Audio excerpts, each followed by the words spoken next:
Hi, this is Frank here, and today I've got another one of the exciting Funfighter series of airplanes. This is the T-28 Funfighter. Let's go ahead and take a closer look at it, get it together, and get it flight ready, and then we'll head out and do some test flights. My T-28 Funfighter was shipped out double boxed, and inside it came in this unmarked plain white cardboard box. And as you can see from looking inside the box, everything has been nice and neatly packaged to ensure that there was no damage during shipping. Now for a quick overview of everything that's included with the plane. As you can see here, all of the EPO foam pieces come pre-painted with the decals attached. This includes the main fuselage piece, which has the brushless motor already pre-installed. It's a 28 by 25 millimeter brushless outrunner rated at 1950 kV. The brushless speed controller is also installed. It's a 20 amp ESC rated at up to 4S. Also installed in the fuselage is the elevator servo. The included canopy is nicely detailed and just slips in underneath the front cowl of the plane and is held in place with some strong magnets. The main wing assembly comes with the two aileron servos pre-installed with the control horns and control rods already attached. This wing is a little different than some of the other Funfighters I've seen, as it appears that the carbon fiber spar is already installed inside the wing. This wing will need to be glued onto the plane. The included rear horizontal stabilizer and vertical stabilizer will also need to be glued onto the plane, along with the elevator control horn.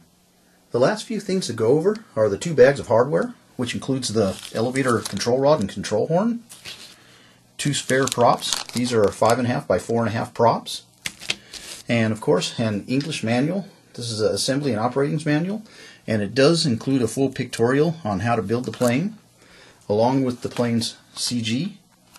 And it also has the throws for both the elevator and the ailerons. There is no glue included with the plane, but I found that ordinary CA and some kicker works great with EPO foam and it's nice and light. You could also use 5-minute epoxy or EPO glue. Also required but not included to get the plane flight ready is your own radio transmitter and receiver, at least a 4-channel. You will also need to provide your own lithium batteries, either 3-cell or 4-cell, between 850 to 1000 milliamp. Okay, I got the T-28 Funfighter all put together, and we're ready to do the maiden flight out here at Herman Airport. This first flight is going to be with the 3-cell. It's a 1000 milliamp 30C Rhino. So this is the 3-cell setup. Let's go ahead and see how it flies.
Okay guys, we did the 3-cell test flight. Now we're going to go ahead and fly it with the Nanotech 4-cell.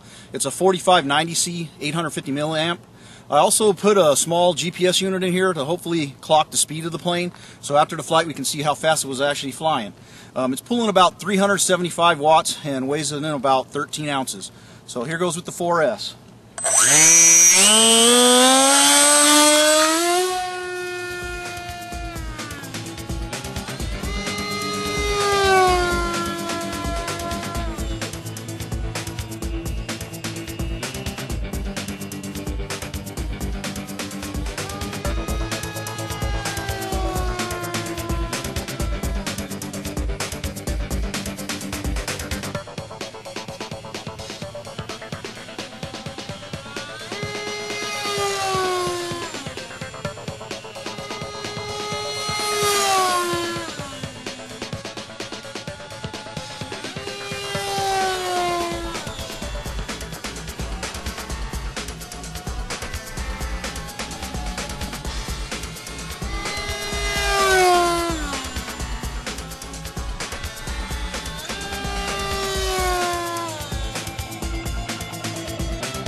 Alright, let's go check the GPS, see if it recorded anything.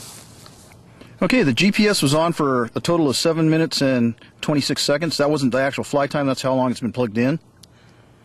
We flew a total of 4.16 miles. And the top speed was 108 miles an hour, 0.1. Wow. And that's pretty fast on a 4-cell. Now it's time to go over some final review thoughts on this T-28 Funfighter. The first thing I have to mention is definitely the performance.